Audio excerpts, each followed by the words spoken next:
Hey, welcome to Oregon Basketball. This purpose of this video is for grades 1st through 6th grade at a youth level. Probably more inexperienced, but a lot of these drills can be used all the way up through 8th grade. Things that you're going to see basically go from passing, footwork, to 3-on-0 for 3-on-3 type situations to 5-on-0. Then you also see the 3-on-3 defensive skills.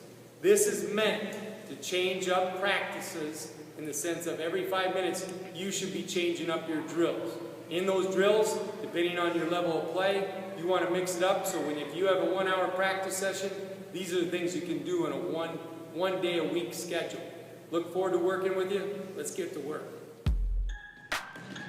Jump, stop, and pivot, a series where you can have inside pivots, reverse pivots, front pivots. The big thing is to have good balance and get your hands ready for the pass or pass fake eventually. Then incorporate a dribble, the pivot, front pivot, or a reverse pivot. Chin the ball and deliver a solid bounce pass or chest pass back to your partner. Again, make sure they're alternating hands. I would advise that you use the weak hand more than the strong hand. More reps. Reverse pivot is the most important pivot. Kids tend to want the front pivot all the time. Reverse pivot is more of a game situation. Again, emphasize the weak hand, more reps than the strong hand. Good jump stop, balance, deliver the pass. Fingers go out, thumbs go down. Stationary ball handling. Your imagination allows you to go as far as you want, but 2 ball, go up to about 8 reps or 8 bounces. Try to get their eyes up, but in the beginning, it's okay to have their head down. But stationary, simultaneous. Now alternate, or what we call piston, but again you can mix it up, but again keep it to a limited number of dribbles. 2 ball movement, again this is simultaneous, then we'll go alternate or piston, then we'll go stop and go. Again, go about 20 feet, keep it in partner fashion so there's more engagement, less time to look around and not pay attention. Again, piston or alternate. Again, the intensity of dribble, it's okay to look down in the beginning, but as they go up, eyes up, strong hands, quick feet. Stop and go, again, change of pace. It's not always how fast you go, it's how you change the speeds and how you control the dribble. At the 1st through 5th grade level, 2 trips is playing down and back. As they get better, maybe 4 trips. Stop, cross, and push. After you make the dribble move, accelerate. Try to get faster after you make the dribble move halfway out.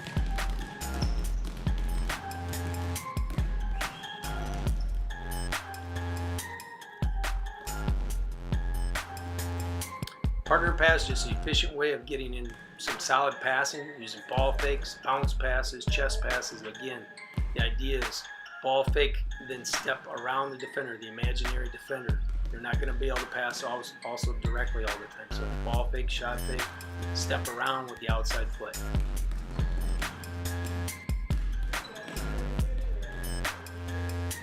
Again, add a little more game action. This is what should happen after a couple weeks or about 3 or 4 practices. You add some pressure where they have to pivot, ball fake, and they can handle and deliver a good pass.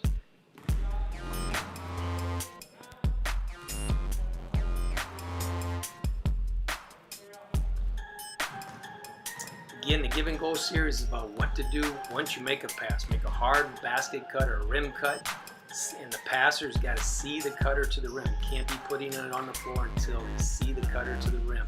And after the guy passes it to the cutter, we call it a Laker cut. You make another cut to the rim and the coach delivers a ball so both players get a shot. Again, hard rim cut, then make a hard Laker cut after delivering the ball to the post. Doesn't matter what offense, this is just fundamental basketball.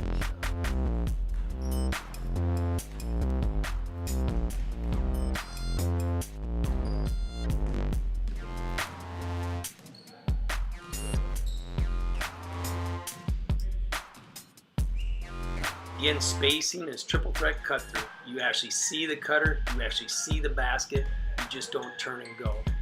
We throw in another ball so everybody pretty much gets a shot, so kids stay more engaged, but at the same time they make a good pass, they see the cutter, and they get rewarded for making those things happen. Anytime the ball is dribbled to the wing or dribbled to the baseline, the opposite side should drift to the baseline as well. Doesn't matter what level, 3-on-3 shell drill. Learning how to jump to the ball and have your ball side hand up. My hand closest to the man that passed it. Jump to the ball, get to the rim line, and get your fingertips. If you're one pass away, get your fingertips in the passing lane. If you're 2 passes away, you should be on the rim line, right in front of the rim, so you can help and recover. Front the cutter, never let a guy front you, never let a guy blind cut you or get behind you. Jump to the ball so you front the cut. Again, coaches control the drill so you get proper spacing offensively, but also proper movement defensively. All levels should be doing this.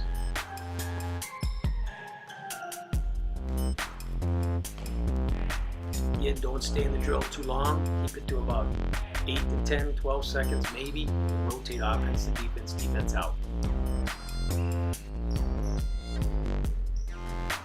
Zigzag, just a one-on-one, keep a cushion, square up, drop step, cut the guy off, 45-degree angles, go halfway, and then get a dead at the half-court level, learning how to close him out when the offensive player picks the ball up. Again, keep a cushion, nose into their rib cage. Don't let the defender come up high. Stay low, stay athletic, and get the nose into the rib cage of the offensive player. And get a good dead at the end, mirror the ball with your hands.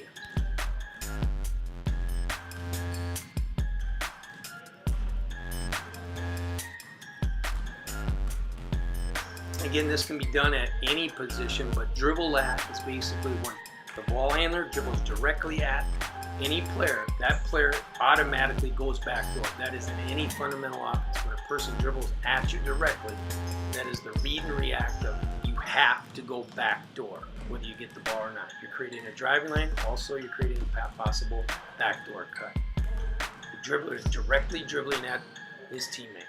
If he was dribbling into the paint, penetrating, it would be a drive and a drift. They're automatic in any offense. When a guy goes baseline, the opposite wing should sink to the opposite baseline because you have that baseline pass.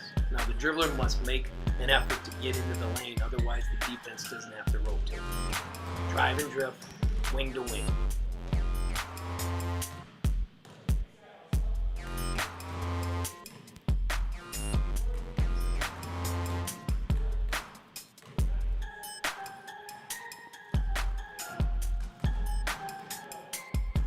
Again, passing or dribbling, but when you make a pass to the wing and somebody goes baseline, what's the natural reaction? A bump behind. Again, if a guy goes baseline, you got to fill behind, clock behind, or bump behind. Nice reverse pivot. The dribbler's got to get in the paint to make the defense react, and then at an inside pivot, so they're sealing their player off. Make a nice bump behind for a shot, or possibly another penetration. Again, it doesn't matter what offense, should be the reaction regardless of when somebody dribbles away from you, you get a bump behind.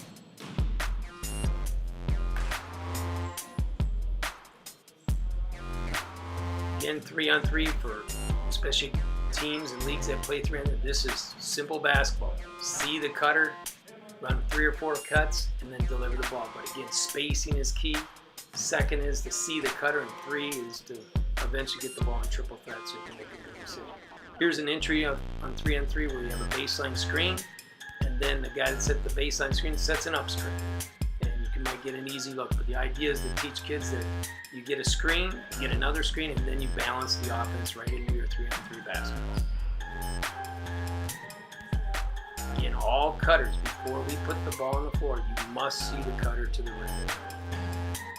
Again, as your players get better, you got to get them not to run the play, but run the play after the play. And that is when you can't get a score off an initial cut, what do you do to balance the floor like this is showing?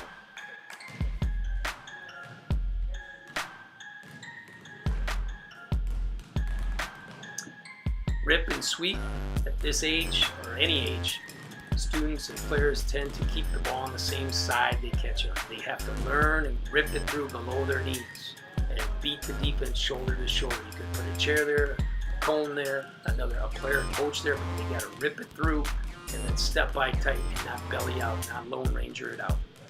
Again, tight angles, rip it and see what's on the other side to score. And you can use this at any angle on the floor.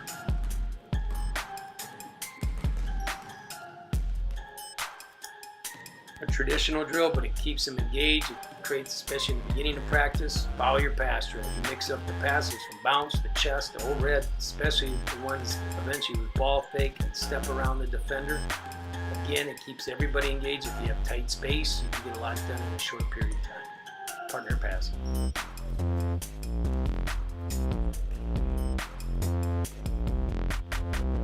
Again, keep your drills to about anywhere from 10 to 20 seconds. Move on to the next pass or next different style. Or if there's 3-on-3, offense to defense, do offense in.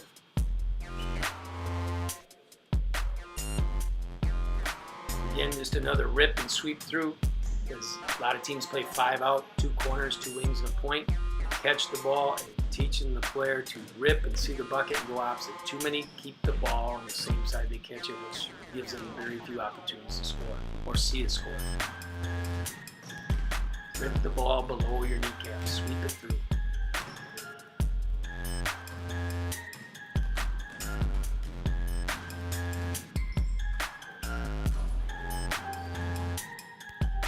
Again, on rip-throughs and sweeps, key thing is to go straight angles. 45-degree angles, tight angles. You can put a player there, a chair there, so they're not bellying out.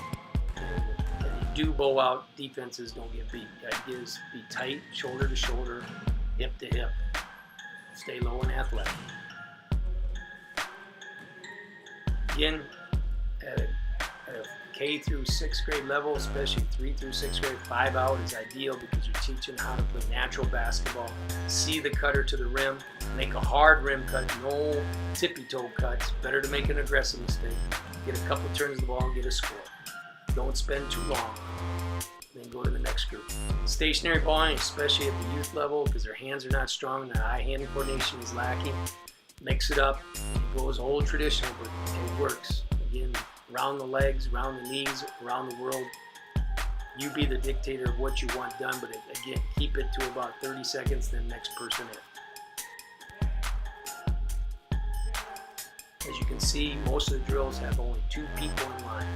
Keeps them more in focus and more engaged.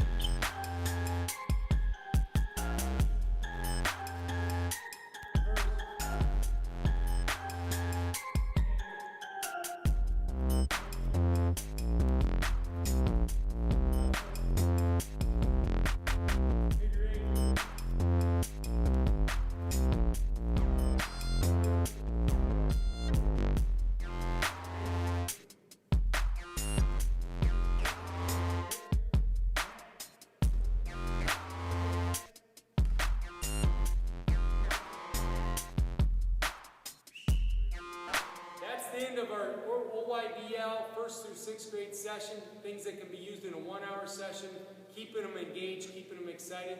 If you got any other questions, you can email me, jjn@oregonsd.net. Coach Nedelka, look forward to all your questions. I think you'll find all these clips very helpful. And the other thing is, you can find it on our app for $1.99. Thanks a lot. Go get them.